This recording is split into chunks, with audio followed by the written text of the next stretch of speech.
Hello বন্ধুরা, আমি ভালো আছি। তোমরা ভালো আছো?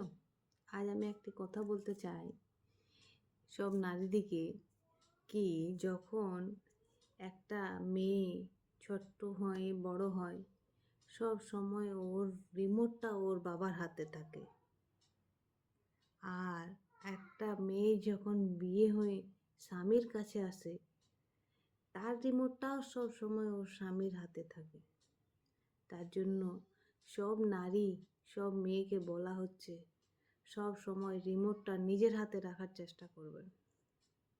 রিমোটটা না বাবাকে দেবেন না স্বামীকে, নিজে রাখার চেষ্টা করুন।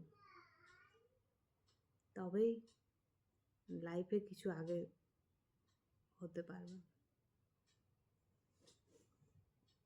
আমার যদি এই লাইনগুলো ভালো লাগে, সাবস্ক্রাইব করবে।